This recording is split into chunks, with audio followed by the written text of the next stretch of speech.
네, 여러분 안녕하세요. 트렌드 코리아 톡톡 진행을 맡은 노무아입니다. 여러분, 12월 첫째 주 잘 보내셨는지 모르겠습니다. 가을을 탄다는 말이 있는데 가을을 탈 틈도 없이 가을이 지나가 버린 것 같은데요. 아쉬운 마음에 겨울이라도 타보려고 합니다. 그리고 오늘 저희 스튜디오에는 이 겨울 타는 감성을 한층 돋구어줄 특급 게스트가 기다리고 있는데요. 밴드 음악계의 황제, 마천기 밴드와 함께합니다. 어서 오세요. 네, 안녕하세요.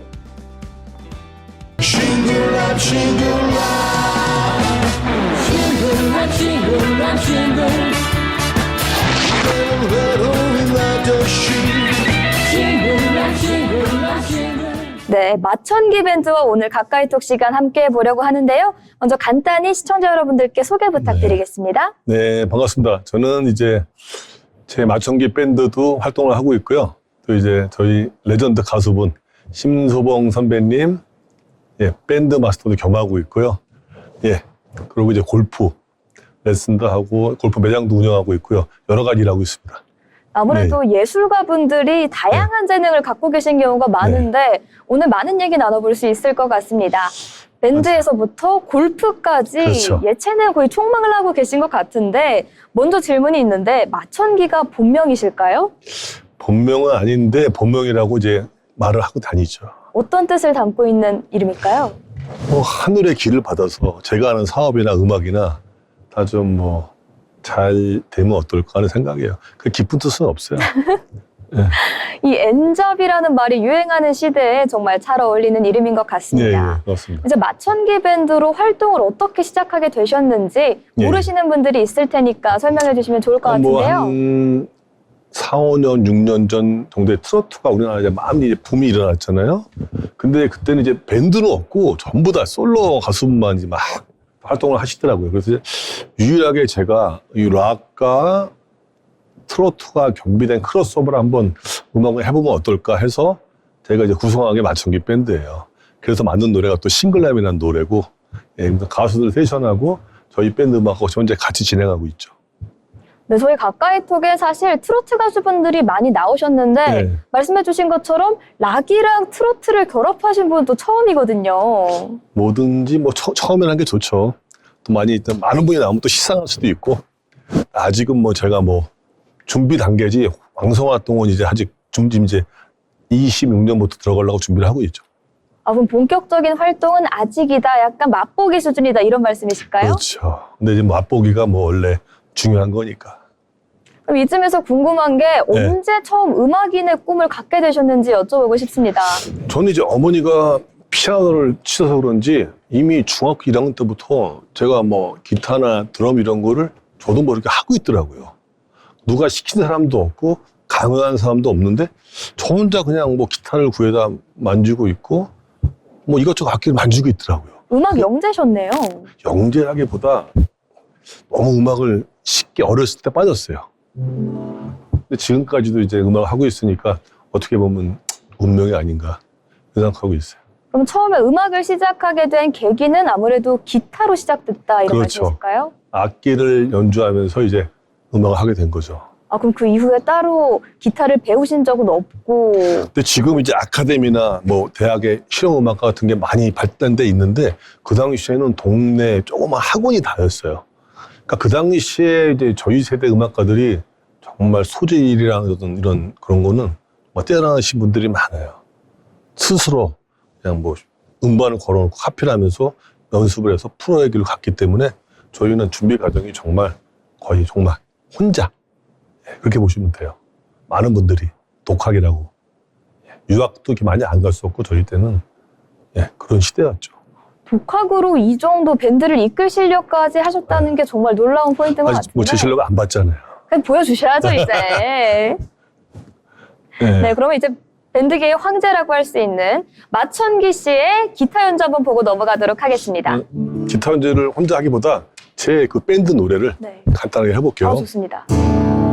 싱글 I'm single I'm single 그대는 외로운 아저씨 싱글 I'm single I'm single 쓸쓸함의 질을 떠는 그날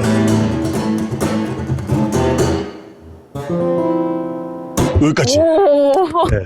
이게 저희 노래인데 제가 사실 뭐 노래를 혼자 하는 건 아니고 따로 또 보컬이 있어요. 저보다 아마 잘할 겁니다. 아마. 그럼 보컬이랑 기타를 겸하고 계신 거죠? 겸하는데 저는 이제 보컬은 세컨이고 기타는 이제 메인으로 하는데 보컬은 저는 세컨이라고 봐야죠. 따로 보컬이 있으니까. 혹시 곡을 소개도 잠깐 부탁드려도 될까요? 네, 곡은 제가 이제 혼자 사는 제 친구를 모티프로 해서 제가 4년 전에 작사하고 한 노래가 싱글남. 그대는 외로운 아저씨. 이런 가사예요. 늘 혼자 사는 그런 요즘 혼자 사는 분들 많잖아요. 결혼 안 하고. 그런 분들 얘기예요. 싱글남이라는. 그러니까 싱글남이라는 말 요즘 많이 쓰지는 않죠. 싱글남. 예, 혼자 사는 남자. 그런 내용으로 가사를 쓰고 곡을 만든 거죠. 나중에 나 혼자 산다에서 볼 수도 있을 것 같은 그런 느낌이 드는데요. 그럼 좋겠어요. 네, 오늘의 방송을 계기로 그런 테마로 이어가시면 너무 좋을 것 같다 이런 생각이 듭니다. 이제 음악인에 대해서 알아봤는데 아까 얘기해드린 것처럼 음악 말고 골프라는 다른 영역도 펼치고 계시다고 하는데 원래 골프를 프로로 치셨던 건가요? 오. 골프 이제 레슨도 하고 스크린 골프장을 이제 김포에서 운영을 하다가 파크 골프도 열풍이 굉장하더라고요. 그래서 이제 파크 골프장도 스크린을 제가 김포에서 최초로 이제 한 달 전에 오픈을 했죠. 파크 골프도 겸하고 있어요. 그래서 지금 또 저희 즐거움이 음악도 음악이지만 파골다라는 저희 동호회 회원들과 늘 재밌게 열심히 파크 골프 레슨하고 또 같이 치고 있습니다. 예. 그럼 일반 골프에서 파크 골프로 전향을 하게 된 특별한 계기도 있으실까요? 예, 그거는 이제 왼쪽 무릎이 조금 부상이 오면서 그러니까 야구하고 골프를 막 겸하면서 무릎이 조금 문제가 생겼어요. 그래서 파크 골프를 우연히 쳐봤는데 조금 덜해요, 충격이. 현재 또 괜찮더라고요, 파크 골프 치니까. 그래서 이제 많은 또 시니어분들이 좀 이제 허리나 무릎이 안 좋은 데가 있으시면 파크 골프로 전향하는 것도 굉장히 좋은 방법의 하나 같아요. 그러니까 골프를 나중에도 계속 이어서 즐길 수 있는 방법이 되겠네요. 그렇죠. 연장선상이고 내 즐거움을 놓치긴 싫고 좀 더 몸에 무리는 있고 할 때 파크 골프가 좋은 것 같아요. 또 궁금한 점이 골프장 운영도 직접 하고 계신다 하셨는데 운영을 할 때 좀 어려움이나 고충도 있으실까요? 고충이 뭐 처음에는 뭐 알아보신 분도 있고 근데 나중에 이제 경기가 좀 침체되면서 이거 알아보는 것도 한계가 있더라고요. 요즘은 전체적으로 좀 힘들어요. 근데 또 재미있게 잘 하고 있어요. 약간 좀 골프장을 운영하면서 겪는 어려움을 음악으로 승화를 한다 이런 느낌도 기대해 볼 수 있을까요? 그렇죠. 그 저희는 골프장 내에다가 노래 그 기계 있죠. 반주 갖다 놓고 손님들이랑 같이 회원들이랑 노래도 하고 색다르게 운영하고 있어요. 이렇게. 굉장히 직업 만족도가 최상이실 것 같은데요. 굉장히 그 좋은 얘기인데 경제적인 것도 좀 따라오면 더 좋지 않을까. 제가 경제적인 것보다는 너무 좀 이제 제가 좋아하는 거를 지금까지 많이 했던 것 같아요. 앞으로는 이제 좀 경제적인 것도 신경 많이 쓸 예정이에요.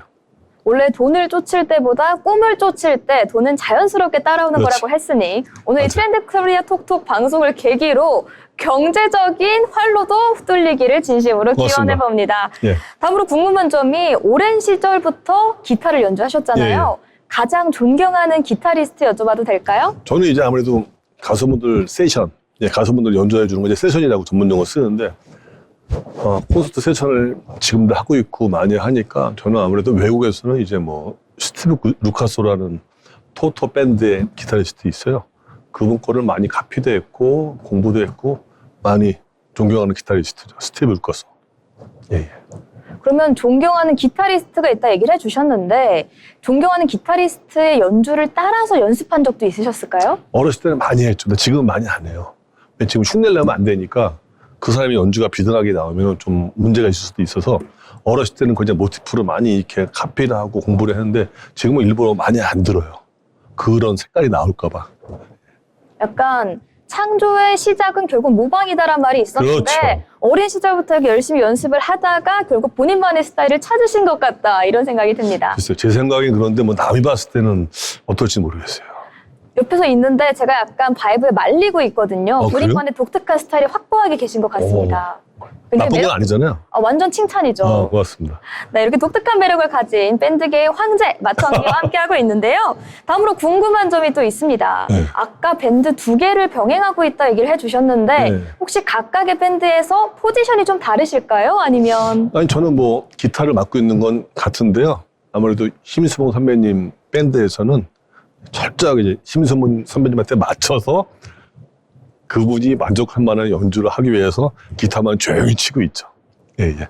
그 마청기 밴드에서는 리더를 맡고 계시잖아요. 이쪽에서는 리더를 한다면 그쪽 밴드에서는 서포터의 느낌이 아니요. 있다. 이런 심수원 생각이시네요? 밴드도 제가 약단장이죠. 아. 거기도 리더고 네. 둘 다 리더인데 색깔은 이제 심수봉 선배님 쪽은 아무래도 가수가 99%, 여기는 저희가 이제 같이 모든 밴드들이 공유하는 곳이고 심수봉 선배님 쪽은 아무래도 99%가 가수한테 포커스가 맞춰져 있죠. 저희는 약단장 밴드 마스터로서 역할만 하고 있고요. 그 밴드 두 개를 하고 골프장도 운영하시면 정말 예, 예. 바쁘실 것 같은데 평소에 일상은 어떻게 보내시나요? 저는 이제 좀 원래 음악인들이 좀 이제 야행성이 많아요. 저도 그랬고 요즘 이제 제가 일찍 일어나갖고 좀 아침에 많이 걷고 그리고 가능하면 낮에는 좀 눕지 말자 그래서 자기 전까지는 이제 한 번도 눕지 않고 열심히 서서 계속 움직이고 연습하고 골프와 기타 연습을 병행하면서 하루하루 재밌게 보내고 있어요. 정말 대단하신 것 같은 게 저는 집에서 엄마가 맨날 네. 그만 좀 누워있어라 이러시거든요. 왜냐면 밖에 활동을 하고 나면 지쳐서 자꾸 누워있고 싶을 때가 많은데 편하죠, 그게. 체력 관리를 어떻게 하시는지 여쭤봐도 될까요? 그러니까 저는 이제 뭐 많이 먹으면 오히려 사람이 처져요. 많이 먹으면. 적게 먹고 많이 움직이라는 게 너무 쉬운 얘기지만 실행하기 쉽진 않거든요. 그래서 뭐 낮잠을 자거나 뭐 누워 있거나 뭐 리모컨을 들고 TV 앞에 앉아 있거나 이런 건 최대한 피하고 있어요. 뭔가 일을 계속 만들어요. 계속 만들어서 적게 먹고 움직여라. 계속 제가 저한테 스스로 강요를 하고 있죠. 근데 그게 굉장히 좋은 것 같아요. 소화도 잘 되고 살도 많이 안 찌고. 원래 제가 100kg 나갔었어요. 근데 이제 이런 이제 지금 말씀드린 거로 인해서 20kg 뺐죠. 적게 먹고 많이 움직여라. 이거. 예. 확실히 이런 끊임없는 자기관리와 열정이 다양한 분야에서 두각을 나타내는 비결이었던 것 같습니다. 오늘 이렇게 많은 이야기를 나눠봤는데요. 마지막으로 궁금한 점이 향후 계획 여쭤보고 싶거든요. 예, 아까 말씀드린 대로 지금 파크골프 열풍이 대단하고 또 많은 시니어분들이 파크골프로 인해서 병원에 오는 숫자가 줄었다고 하더라고요. 통계가 많이 걷고 많이 치시니까. 그래서 저도 이제 거기 또 이제 이바지 하기 위해서 파크골프를 더 열심히 김포에서 운영을 할 거고요. 심수만 선배님 공연에 더 이제 지금 47회인가 투어를 했어요. 앞으로 계속 열심히 해야 되고 무엇보다 저희 밴드 마청기 밴드의 싱글남을 이제 좀 많이 알리기 위해서 최대한 내년부터는 열심히 뛰고 홍보를 할 계획입니다. 예. 아무래도 음악과 골프라는 두 가지 방향으로 국민들의 행복과 건강에 이바지하실 것 같다 이런 생각이 드는데요. 마지막으로 시청자 여러분들께 자기 PR 한마디 해드릴까요? 네. 크게 제가 뭐 얘기할 건 없고요. 트로트계에서 이제 밴드가 굉장히 활동이 아예 없어요. 그래서 모든 이제 음악 장르에서도 다양한 루트가 있어야 더 발전하고 시장이 커지는 거거든요. 그래서 여러분들이 이제 내년부터는 트로트 밴드도 저희 마청기 밴드도 많은 관심과 사랑을 가져주시면 진심으로 감사하겠습니다. 네, 기타 들고 오셨으니까 마지막에 엔딩 테마곡 부탁드려도 엔딩 괜찮을까요?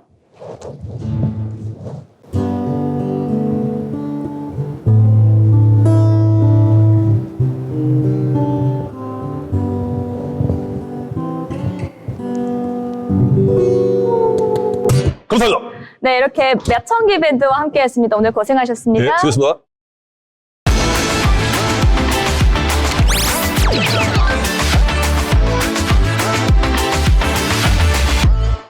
네, 지금 주목해야 할 이슈를 한눈에 살펴보는 트렌드 이슈 시간입니다. 첫 번째 소식입니다.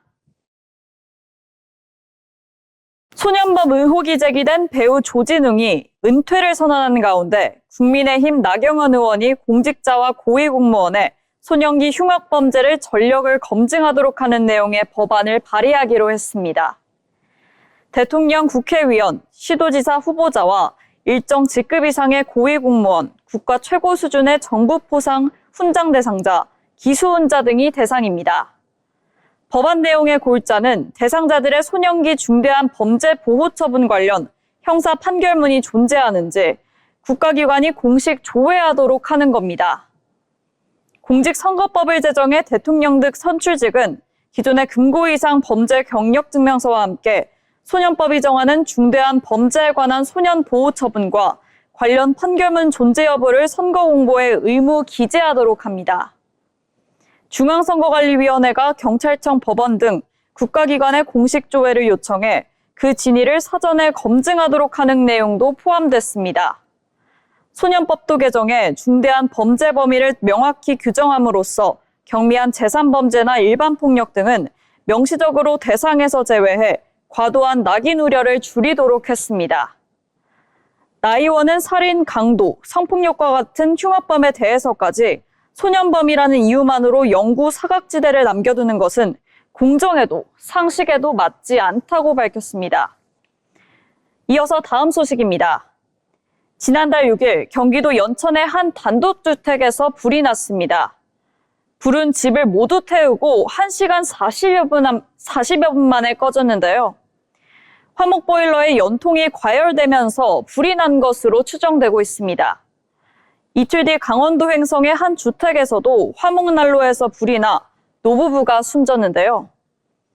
경북 구미와 영양 등에서도 화재가 잇따랐습니다. 이처럼 갑작스러운 추위에 나무를 사용한 난방기기 사용이 늘면서 관련 화재 역시 증가하고 있습니다. 소방청의 자료를 보면 최근 3년간 화목보일러로 인한 화재는 750여 건에 달합니다. 3명이 숨지고 36명이 다쳤는데요. 이 화목보일러는 난방비 부담이 적어 아직도 농촌이나 산촌 지역의 단독주택, 비닐하우스 등에서 널리 사용되고 있습니다. 하지만 불을 직접 다루는 방식인 만큼 사용자의 각별한 주의가 필요합니다. 나무를 연료로 쓰다 보니 온도 조절이 쉽지 않고 튄 불티가 주변 땔감으로 옮겨붙어 화재로 이어질 가능성이 높기 때문입니다. 또 오랜 사용으로 연통이 부식되거나 재타르 같은 찌꺼기가 쌓여 배출구를 막으면 보일러 내부에 열이 쌓여 사고로 이어질 수 있는데요. 이 때문에 정기적인 청소와 점검이 매우 중요합니다. 화목보일러로 인한 화재나 질식사고를 막으려면 장작과 땔감은 보일러에서 최소 2m 이상 떨어진 곳에 보관해야 합니다. 연료는 한꺼번에 많이 넣지 말고 넣은 뒤에는 투입구를 꼭 닫아 불티가 튀는 것을 막아야 하는데요. 화재에 대비해 소화기도 가까이 두는 것이 좋습니다. 난방기기 사용이 늘어나는 요즘입니다. 사용 전 점검으로 따뜻하고 안전한 겨울나기에 준비하시기 바랍니다. 이어서 다음 소식입니다. 경찰이 최근 쿠팡 개인정보 유출 사태를 악용한 피싱, 스미싱 시도가 잇따라 접수되고 있다며 주의를 당부했습니다. 경찰청 전기통신금융사기 통합대응단은 지난 7일 이른바 카드배송 사칭수법에 쿠팡 사태를 결합한 신종 사례가 경찰에 접수되고 있다며 이같이 밝혔습니다. 최근 수법은 본인 명의로 신용카드가 발급됐다며 접근한다는 점에서 기존 카드 배송 사칭과 유사하지만 쿠팡 관련한 개인정보 유출로 인해 신청하지 않은 카드가 발급된 것일 수도 있다. 고객센터에 확인해봐야 한다며 최근 정보 유출 상황을 거론하며 피해자들의 불안감을 조성한 것으로 확인됐습니다. 경찰청은 피싱범들은 불안해진 사람들이 전화를 걸면 악성 앱 감염 여부를 검사해야 한다며 원격 제어 앱 설치를 유도한다고 이 앱이 깔리는 순간 휴대전화는 피싱범이 마음대로 조종할 수 있게 된다며 주의를 당부했습니다. 이상으로 트렌드 이슈를 마칩니다.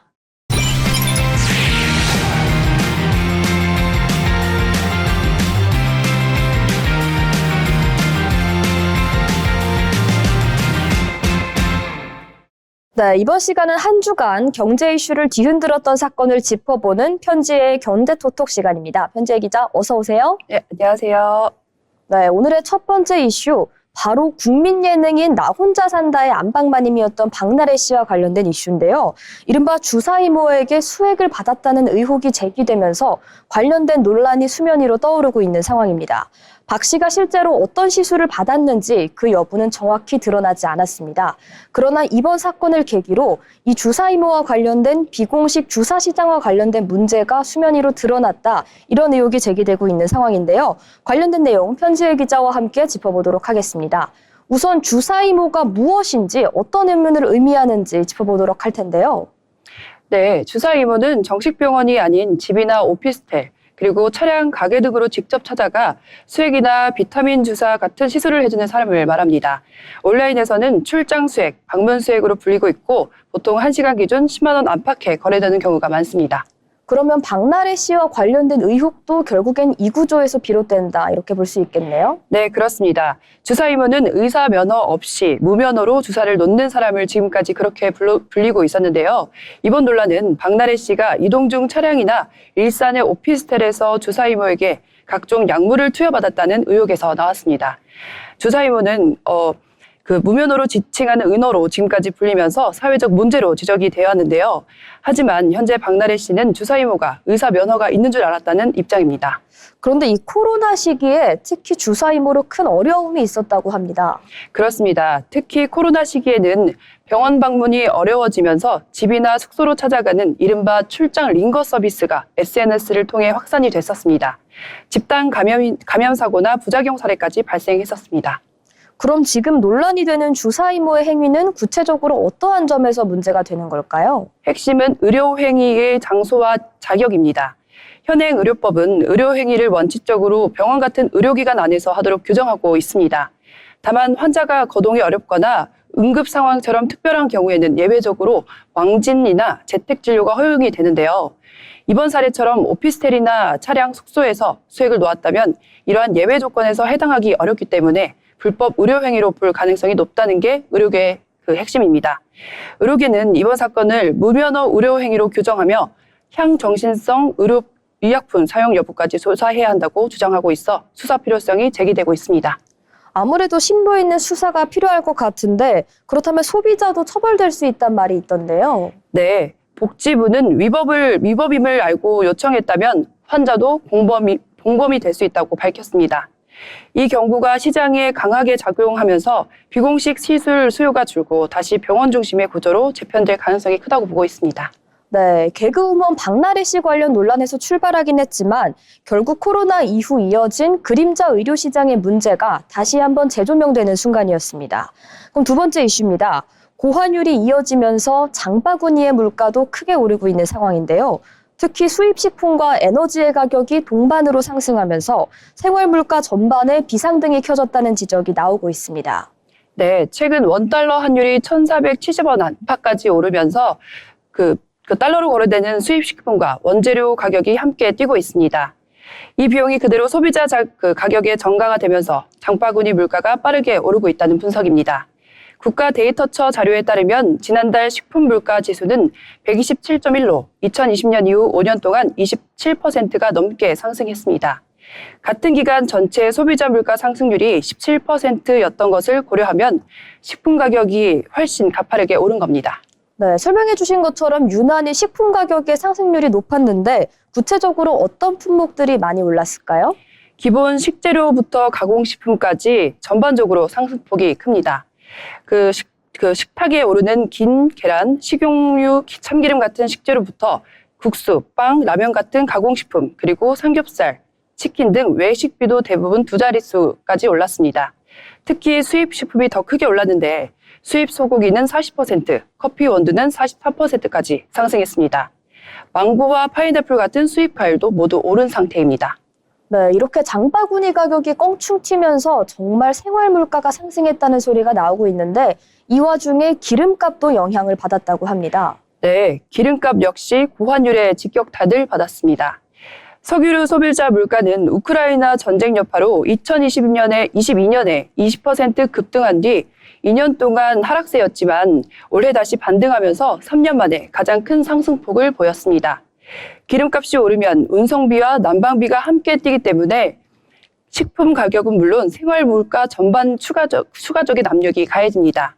정부는 물가 부담을 낮추기 위해서 유류세 한시 인하 조치를 새해에도 연장하는 방안을 내놓았습니다. 네, 그런데 저소득층의 부담이 더 크다는 지적도 나오고 있습니다. 네, 하위 20% 가구의 근로소득은 오히려 줄었고 지출의 40%를 식료품과 전기, 가스, 난방비 같은 생계비에 사용합니다. 상위 계층보다 2배 이상 높은 비중인데요. 고환율에 따른 수입 물가 상승이 취약계층 체감 부담을 크게 키우고 있다는 분석입니다. 네, 고환율이 식품과 에너지의 가격을 자극하면서 아무래도 장바구니의 물가까지 흔들리고 있는 안타까운 상황으로 이어진 것 같습니다. 이럴 때일수록 핀셋 복지 정책이 필요한 때라고 생각이 드는데요. 다음은 월드컵 관련된 이슈입니다. 2026년 북중미 월드컵 조추첨 결과가 드디어 발표됐습니다. 일본이 속한 조는 죽음의 조로 평가가 되고 있는 반면 이제 한국 대표팀은 상대적으로 해볼 만한 상황에 놓였다 이런 분석이 이어지고 있는데요. 다만 경기 시간은 직전 카타르 대회와는 크게 달라지며 관전 방식도 좀 바뀔 전망이라고 합니다. 네, 내년 6월에 열리는 북중미 월드컵 조 추첨에서 한국은 전략적으로는 비교적 해볼만 하지만 해볼만한 조를 배정받았다는 평가입니다. 다만 모든 경기가 멕시코에서 열리고 경기 시간이 오전대로 잡히면서 환경 변수가 핵심으로 지적됩니다. 한국은 멕시코, 남아공, 유럽 플레이오프 승자와 함께 A조인데 일본의 죽음의 조와 비교하면 부담은 다소 덜하다는 분석도 나옵니다. 홍명보 감독은 준비만 잘하면 해볼 만한 조라고 평가하면서도 멕시코 특유의 고지대와 더위를 변수로 꼽았습니다. 특히 과달라라는 해발 1,500m, 몬테레에 있는 40도에 가까운 폭염이 예상되기도 합니다. 네, 경기가 열리는 지역적인 특징을 고려하시면 좋을 것 같습니다. 또 경기 시간과 관련된 이야기도 많이 나오고 있는 상황인데요. 카타르 월드컵과는 어떤 차이가 있을지 궁금합니다. 네. 또 경기 시간이 오전인 만큼 카타르 대회 때처럼 치맥 응원이 이어지기가 어렵고 관련 업계의 특수도 제한적일 것 같다. 이런 분석이 나오고 있는데요. 네, 가장 큰 차이는 경기 시간입니다. 2022년 카타르 월드컵은 한국 경기 대부분이 밤 10시에 자정에 열렸습니다. 야간 시청이 중심이 되면서 치맥과 배달 매출이 크게 늘었었는데요. 특유의 밤 응원 문화가 자연스럽게 형성이 되었던 대회였습니다. 반면 2026년 북중미 월드컵은 한국 경기 시간이 오전 10시와 11시로 편성이 되면서 학생과 직장인이 수업과 업무에 있는 시간대라 과거처럼 밥에 모여 치맥과 함께 관전하는 전형적인 응원 문화를 기대하기 어렵다는 평가가 나오고 있습니다. 아무래도 요식업계가 기대했던 기존의 치맥 특수는 좀 어려울 것 같습니다. 네, 이 부분도 명확합니다. 치킨과 요식업계는 월드컵 기간마다 야간 경기 수요에 따른 매출 상승을 기대해 왔지만 이번 대회는 오전 경기 중심이기 때문에 관련 업종 매출 증가 효과는 제한적일 것으로 보고 있습니다.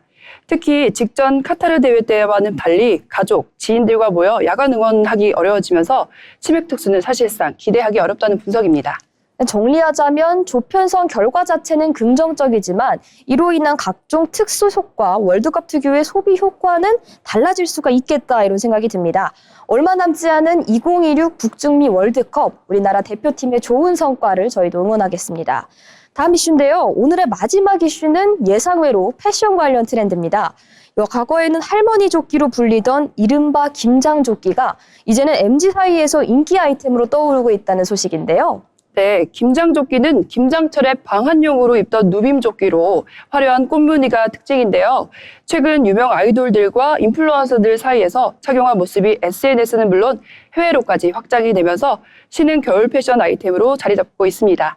검색 분석 플랫폼 블랙키위에 따르면 최근 한 달 김장조끼 검색량은 48,000여 건으로 집계가 됐고 11월 검색량만 보면 전월 대비 8배가 넘게 증가했다고 합니다.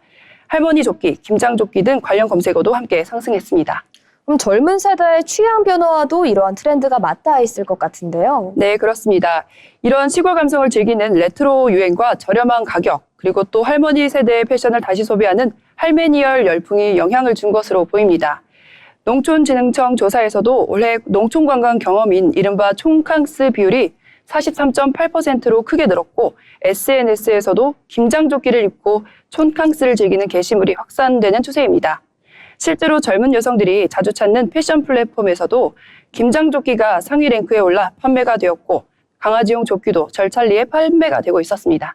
네, 새로운 세대의 감성과 결합을 하면서 과거의 이미지가 다시 패션의 트렌드로 떠오르는 모습까지 체크해 볼 수 있었습니다. 이렇게 오늘 다양한 이슈에 대해서 다뤄봤는데요. 연말을 앞두고 있지만 여전히 한 주를 뒤흔드는 뉴스들이 정말 많이 쏟아져 나오고 있습니다. 그렇지만 언제나 이 혼란스러운 흐름은 경제톡톡에서 정리해 드리고 있으니까 본방사수 놓치지 않으셨으면 좋겠습니다. 지금까지 편지의 경제톡톡이었습니다.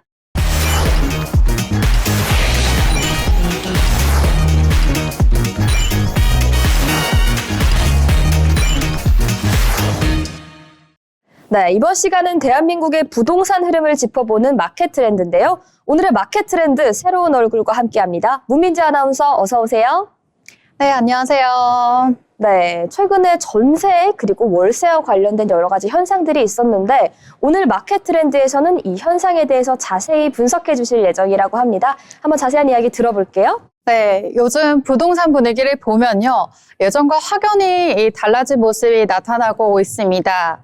예전에는 전세가 워낙에 강했는데 기본으로 여겨졌는데 요즘에는 이 월세가 더욱더 강한 모습으로 이제 보여지고 있습니다. 최근에는 이렇게 전세가 줄어드는 모습을 보고요. 반대로 월세 부담이 크게 늘어난 모습이 뚜렷하게 나타나고 있습니다. 특히 사회 초년생, 청년층 1인 가구 입장에서 보면요. 주거비 부담이 체감적으로 커졌다라는 이야기가 굉장히 많이 나와주고 있는데요. 오늘 방송에서는 왜 전세 물량이 줄어들고 있는지, 그리고 월세 가격이 올라가는 이유는 무엇인지, 앞으로의 부동산 시장 방향은 어떻게 흘러가는지, 그리고 가장 중요한 청년과 실수요자는 무엇을 준비해야 되는지 4가지에 대해서 말씀을 드려보도록 하겠습니다. 네, 새해를 앞두고 말씀해주신 이 중요한 포인트에 대해서 짚어보면 굉장히 큰 도움이 될 것 같습니다. 그렇다면 전세가 지금 이렇게까지 급감한 이유가 궁금한데요. 어떠한 이유들이 작용을 했을까요? 네, 전세가 급감한 이유는 크게 3가지 이유를 들 수가 있는데요. 먼저 첫 번째는 이제 월세가 굉장히 급증했다라는 점입니다. 집주인의 입장에서 보증금을 받게 되면 이자 수익이 나니까 유리해 보일 수는 있는데요. 하지만 실제로는 정반대의 결과가 나왔습니다. 전세 보증금은 집주인의 입장에서 나중에 돌려줘야 하는 이 부채와 같습니다. 그렇기 때문에 금리가 올라가면 대출 부담이 커지고요. 그리고 안전한 투자처도 좀 불리하다라고 보실 수가 있겠습니다. 역전세 위험까지 커지면서 이제는 이 전세를 유지하는 것이 오히려 리스크가 되어버렸다라고 보실 수가 있겠습니다. 그렇다 보니까 집주인들은 자연스럽게 이제는 월세로 돌리는 구조가 되었습니다. 그리고 두 번째로 말씀드릴 것 같으면요. 이제 피해를 보는 사례가 굉장히 많이 나와줬었죠. 이제 세입자들이 전세를 기피하게 되었는데요. 이제 전세 사기 문제 많이 들어보셨죠. 네, 그래서 전세 사기 문제가 계속해서 이어지고 있다 보니까 수천 명이 피해를 보게 되는 사례가 나타나게 됐고요. 그로 인해서 전세에 대한 불신이 굉장히 커졌다라고 보시면 될 것 같습니다. 그리고 마지막으로 3번째는요. 새로 입주하는 또 단지들이 줄어들었다라고 보실 수가 있는데 기존의 세입자들이 전세 연장 대신 월세 전환을 하면서 시장에 나오는 전세 매물이 확 줄어들었습니다. 그래서 전세 매물 자체가 희귀해졌다라고 보실 수가 있겠고요. 그래서 나타났던 게 바로 전세가 씨가 말랐다 이런 이야기가 나오면서 월세에 집중하게 되고 거기에서 수요가 몰리고 있다. 그러면서 월세 가격이 폭등하는 흐름이 나와주는 겁니다. 네, 이렇게 전세가 사라지고 월세가 증가하는 이유에 대해서 깔끔하게 정리를 잘 해주셨는데요. 먼저 기본적으로 전세 매물 자체가 줄어들고 있고 월세에 대한 집주인들의 선호도도 올라가는 상황이다. 그러므로 월세 가격까지 폭등하고 있다. 이렇게 요약을 해볼 수 있을 것 같습니다. 저도 주변에서 월세가 올랐다 이런 얘기를 실감하고 있다고 많이 듣는데 실제로 수치로 살펴본다면 이 월세가 어느 정도 올랐을까요? 데이터를 보면 좀 세간보다 훨씬 더 심각하다고 보실 수가 있겠습니다. 서울 기준 평균 월세 부담이요. 40에서 45% 수준 정도 된다라고 보실 수가 있겠고요. 쉽게 말해서 월급의 절반 가까이가 주거비로 나간다라고 보실 수가 있겠습니다. 그래서 특히나 1인 가구 같은 경우에 이 월세 비중이 높아져서 이제는 50% 이제 넘는 사례까지 나와주고 있겠고요. 주요 지역에서는 월세가 10만 원에서 20만 원까지 올라간 사례가 흔하다라고 보실 수가 있겠고 일부 지역은 30만 원을 웃돈 곳도 있다라는 거죠. 그래서 또 하나의 눈여겨볼 점은 반전세 월세화 현상입니다. 반전세도 사실상 월세 구조로 바뀌면서 이제는 전세냐 월세냐 이 문제가 아니라 어떤 월세 조건이 가장 나은가 이걸 따져야 되는 시장이 되어버렸습니다. 그래서 이쯤 되면 월세가 단순히 임대료가 아니라 생활비 중에서 가장 큰 고정 지출로 자리 잡았다라고 보실 수가 있는 거죠. 약간 일본이나 홍콩 같은 대도시 위주의 지역처럼 우리나라도 월세 부담이 매우 커지는 방향으로 이제 흘러가고 있다 이런 생각이 드는 것 같습니다. 또 하나 궁금한 점이 금리 인하의 가능성에 대한 이야기가 계속 나오고 있지 않습니까? 그런데 월세는 왜 이렇게 계속해서 상승세를 유지하고 있을까요? 네, 바로 그 부분에 있어서는 구조적인 이유가 있습니다. 전세 시장은 금리의 영향을 굉장히 많이 받는데요. 월세는 금리보다 공급 부족에 더 큰 영향을 받습니다. 최근 수도권과 특히 서울 지역은요, 1인 가구 증가가 매우 가파른 상황이죠. 이 표를 보는 것처럼 계속해서 올라가고 있는 추이를 보여주고 있기 때문에 1인 가구는 대부분 소형 월세 주택을 많이 찾기 있기 때문에 수요가 계속해서 늘어나고 있다라고 보시면 됩니다. 반면 이런 소형 주택 공급은 충분하지 않고요. 게다가 전세 기피 현상으로 많은 사람들이 월세 쪽으로 몰려들다 보니까 월세 시장 쪽으로 수요가 집중적으로 몰리고 있다고 보시면 됩니다. 결국에는 수요가 계속해서 늘어나고 공급은 그대로이거나 오히려 줄어들고 있다. 이 구조가 월세의 상승을 만든다라고 보시면 되겠습니다. 그래서 전문가들은 전망도 월세가 쉽게 떨어지기는 어렵고 현재는 높은 월세 시장이 오랫동안 유지될 것이다 라고 이렇게 보고 있습니다. 이런 배경이 있었네요. 아무래도 수요와 공급이라는 경제의 기본 논리가 오늘의 부동산 시장에서도 여전히 작용하고 있는 것으로 보입니다. 그렇다면 앞으로의 전월세 시장의 전망에 대해 한번 들어보고 싶은데요.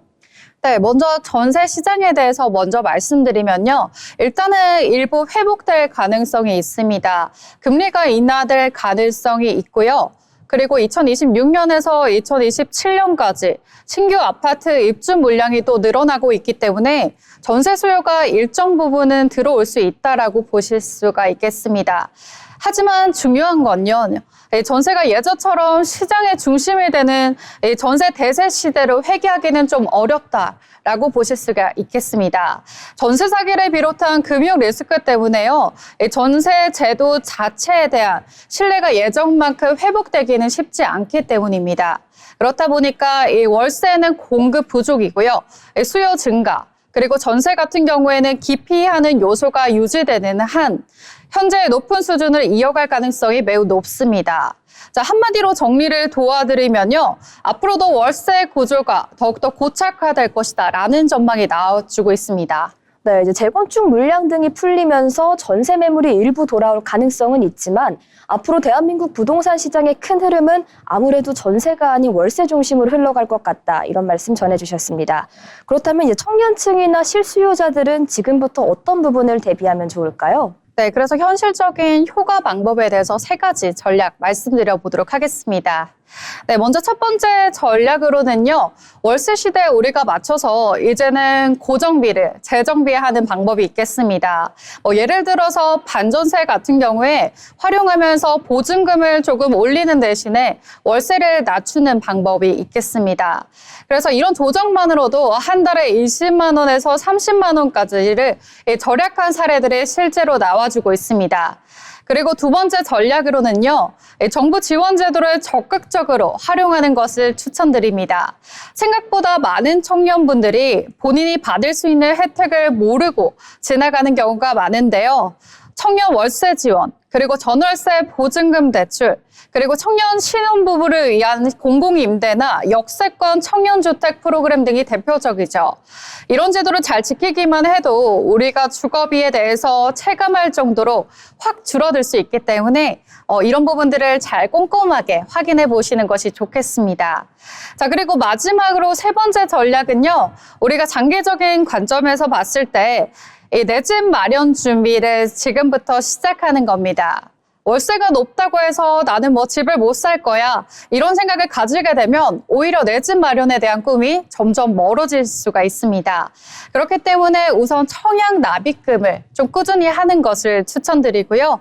여유가 된다면 이제 소형 아파트라든지 빌라다라든지 시장을 공부해 가면서 직접 발품도 팔아보고요.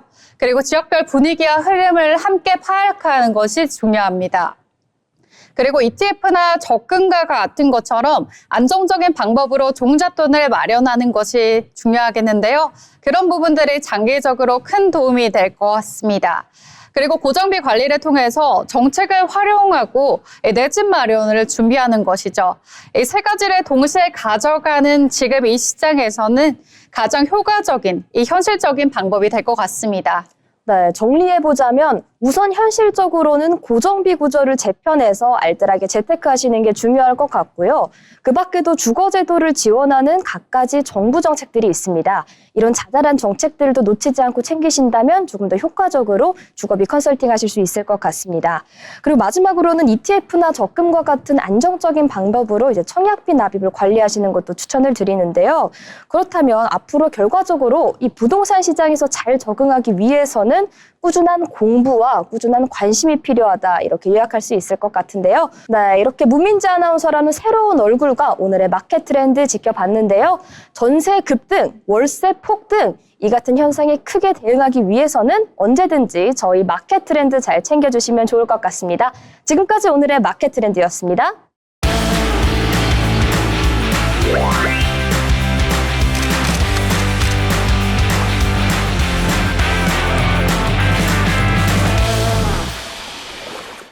네, 요즘 날씨가 굉장히 추워졌죠. 그런데 이렇게 추운 겨울날 따뜻하게 만들어주는 축제가 있다고 합니다. 바로 2025 서울 빛초롱 축제인데요. 추운 겨울밤 환하게 빛을 밝혀주면서 여러분의 마음까지 환하게 밝혀준다고 하니까요. 지금 바로 소개해드리도록 하겠습니다. 네, 서울 빛초롱 축제 같은 경우는 올해 주제가 나의 빛, 우리의 꿈, 그리고 서울의 마법입니다. 나의 작은 빛이 모여서 우리의 꿈이 되고 그 꿈이 서울이라는 도시를 더 환하게 만들어준다라는 의미를 갖고 있는데요. 이번 축제는 올해 12월 12일부터 내년 1월 4일까지 3주간 진행이 됩니다. 매일 저녁 6시부터 10시까지 진행이 되기 때문에 퇴근하시면서 산책하시기에도 적합할 것 같고요. 아니면 주말에 데이트하시기도 적합할 것 같습니다. 네, 축제가 펼쳐지는 구간, 바로 청계천의 전 구간입니다. 올해는 특별히 우이천 일대까지 확장돼서 진행한다고 합니다. 두 물길이 서울의 중심을 따라서 하나의 빛의 길처럼 이어집니다. 도심 속에서 만나기 힘든 독특한 겨울 풍경을 만나실 수 있습니다. 올해 서울 빛초롱 축제 관람 포인트가 있는데요. 그 포인트 바로 설명해 드리겠습니다. 바로 3가지 관람 포인트가 있습니다. 먼저 첫째는 꿈과 마법을 주제로 한 스토리 구성입니다. 각 전시 구간마다 다른 이야기와 감성을 담아서 산책을 하다 보면 마치 하나의 동화책을 넘기듯이 다른 장면, 다른 분위기를 만날 수가 있습니다. 두 번째, 시각과 청각, 그리고 감각이 어우러진 오가명 전시 체험입니다. 단순히 등불을 바라보는 것을 넘어서 빛과 음악, 그리고 공간이 하나로 뭉쳐져서 특별한 감각적 경험을 제공합니다. 세 번째, 전통 등불과 현대 미디어 아트와의 조화입니다. 한지 등불로부터 현대적 LED 아트까지 서울이라는 도시의 과거와 미래를 연결하는 작품들이 곳곳에 설치되어 있습니다. 그래서 남녀노소 누구나 즐거운 추억을 만드시기 적합합니다. 네, 청계천 구간 4가지 테마존으로 구성되어 있는데요. 지금 보시면 먼저 첫 번째 구간은 청계광장에서부터 광통교까지의 구간입니다.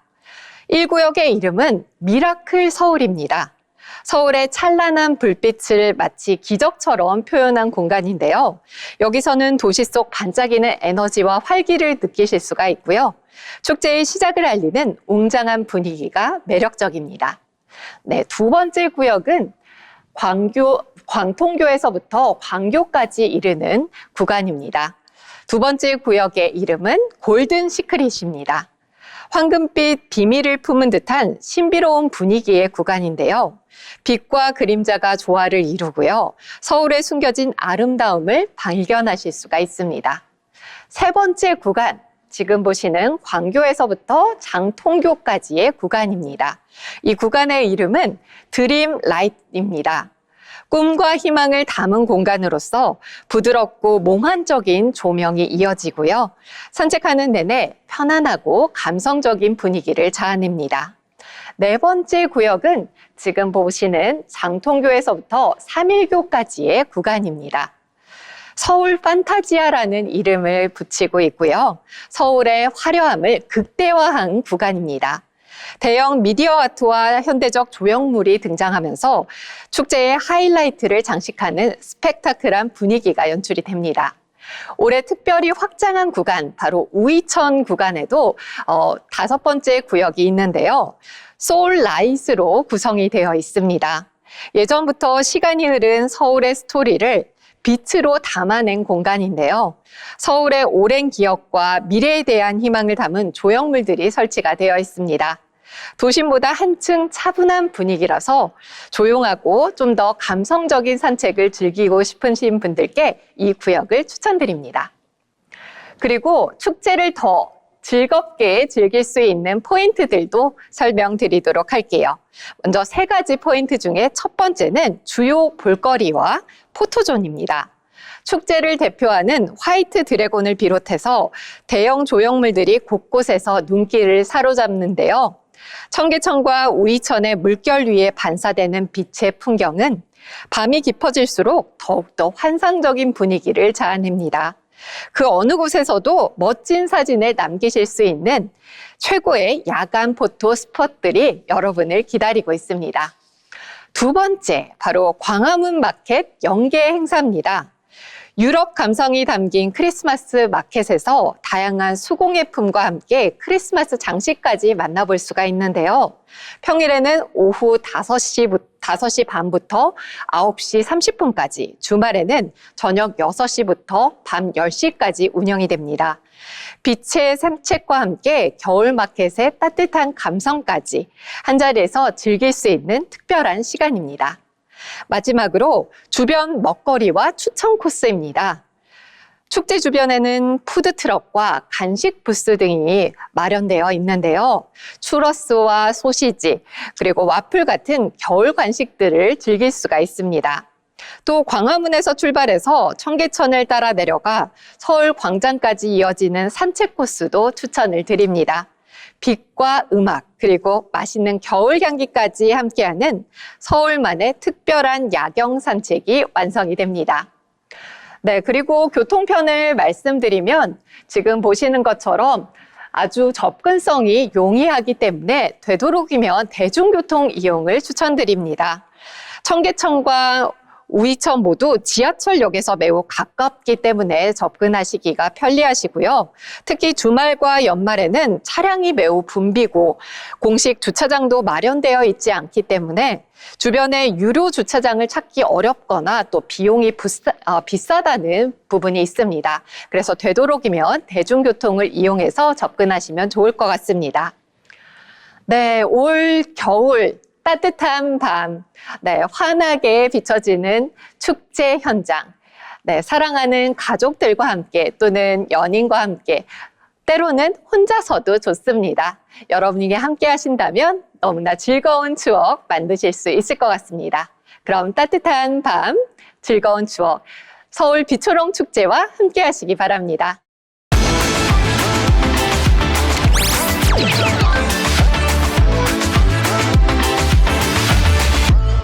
네, 트렌드 코리아 톡톡 오늘 준비한 방송은 여기까지입니다.